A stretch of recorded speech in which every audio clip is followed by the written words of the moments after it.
Assalamualaikum warahmatullahi wabarakatuh. Perkenalkan, nama saya Regisa Wididana dari kelas A.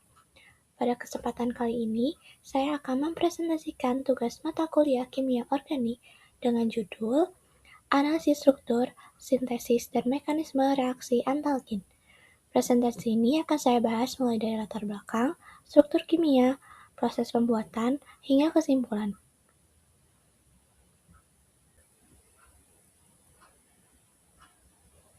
Mari kita lihat latar belakangnya.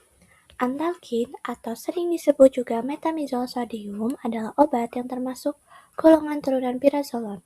Obat ini pertama kali dikembangkan dan dipatenkan pada tahun 1920 sebagai pengembangan dari senyawa fenazon.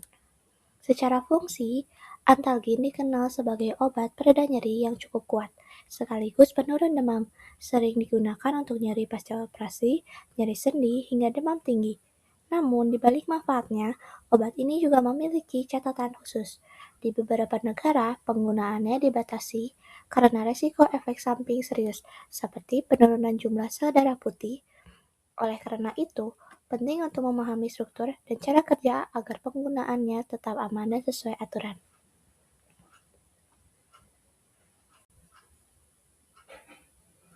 Dari latar belakang tersebut, kita dapat merumuskan beberapa pertanyaan.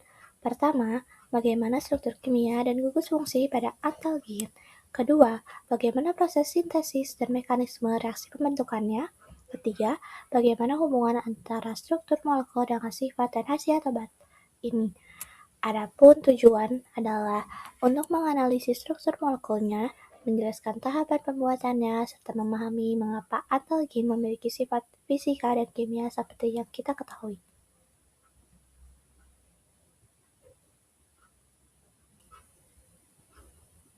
Selanjutnya, kita akan membahas intinya, yaitu struktur kimia. Rumus molekul antalgin adalah C13H16N3NaO4SH2O. Dalam struktur ini, terdapat 4 gugus fungsi utama yang menentukan sifatnya. Pertama, ada cincin benzena, memberikan kestabilan molekul dan berperan dalam interaksi dengan jaringan tubuh. Yang kedua, ada cincin pirazolon, merupakan struktur inti yang menjadi pusat khasiat obat, stabil karena efek resonansi. Ketiga, ada gugus amina tersier, yaitu mengatur tingkat reaktivitas molekul. Dan keempat, ada gugus sulfonat dan natrium. Inilah yang membuat antalgin sangat polar dan mudah larut dalam air. Karena tidak memiliki atom karbon asimetris, molekul ini tidak bersifat optis aktif.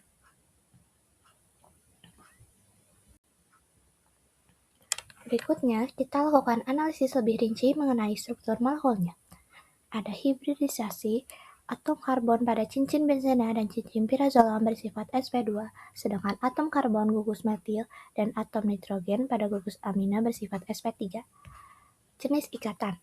Terdapat ikatan kovalen tunggal atau ikatan sigma, serta ikatan rangkap atau ikatan Pi yang membentuk kestabilan cincin. Juga terdapat ikatan ionik antara ion natrium Na+ dan gugus sulfonat SO3-. Lalu ada kepolaran. Karena adanya muatan pada gugus sulfonat, molekul ini bersifat sangat polar. Dan terakhir ada isomer.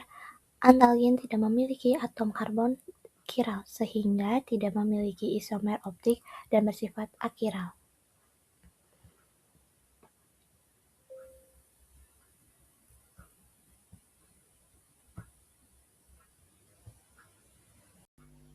Selanjutnya ada hubungan struktur dan sifat. Struktur ini sangat menentukan sifat antalgin, karena adanya gugus sulfonat yang bermuatan. Antalgin sangat mudah larut dalam air, bahkan 1 gram zat bisa larut dalam kurang dari 1 mili air.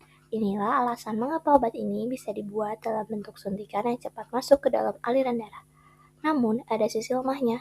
Ikatan antara atom karbon dan nitrogen pada bagian amina cukup lemah. Jika obat ini disimpan di tempat yang lembab atau terlalu panas, ikatan ini bisa putus menyebabkan obat terurai, khasiatnya berkurang dan bahkan bisa membentuk zat samping yang berbahaya.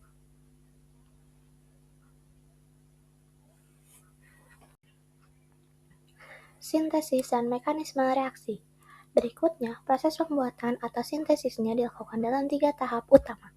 Tahap 1, kondensasi atau siklisis bahan awal adalah penhidrazin yang direaksikan dengan etil asetoasetat.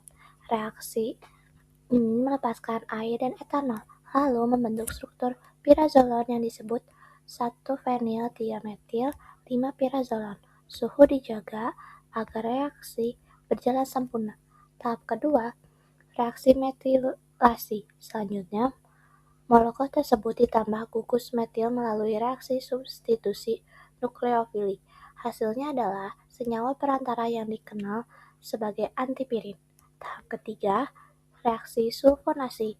Tahap terakhir, antipirin direaksikan dengan formaldehid dan natrium bisulfit.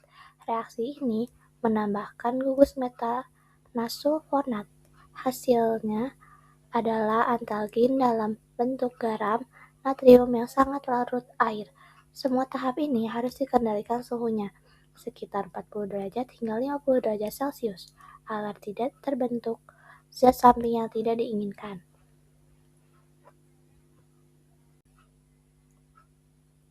Faktor yang mempengaruhi.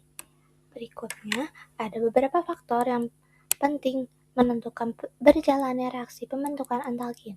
Pertama, ada struktur molekul, bentuk dan susunan atom menentukan kemudahan gugus baru untuk menempel atau bereaksi.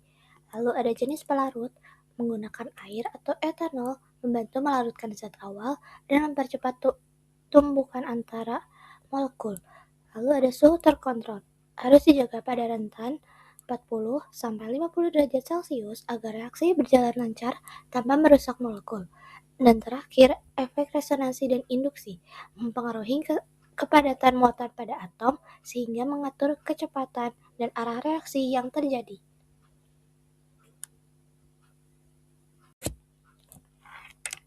Lalu ada evaluasi reaksi. Setelah reaksi berjalan, kita bisa melihat hasilnya melalui evaluasi berikut. Pertama, ada produk samping. Bisa terbentuk jika kondisi tidak tepat, misalnya melintasi berlebih, oksidasi, atau pemecahan molekul yang disebut degradasi. Lalu ada efisiensi reaksi. Hasilnya akan baik dan murni jika semua kondisi reaksi dijaga dengan ketat. Lalu terakhir ada cara perbaikan. Jika hasil kurang sempurna, bisa diatur kembali suhu dan keasaman atau pH larutan, serta dilakukan pemurnian menggunakan metode rekristalisasi.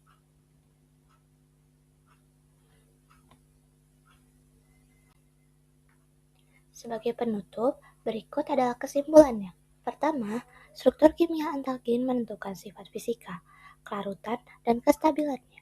Kedua, sintesis antalgin berlangsung melalui 3 tahap reaksi berurutan, kondensasi, metilasi, dan sulfonasi. Ketiga, kestabilan obat ini sangat bergantung pada kondisi penyimpanan karena bagian ikatan tertentu mudah terurai. Demikian seluruh materi yang dapat saya sampaikan. Mohon maaf apabila dalam penyampaian ada kekurangan atau kesalahan kata. Terima kasih banyak atas perhatiannya dan waktunya. Wassalamualaikum warahmatullahi wabarakatuh.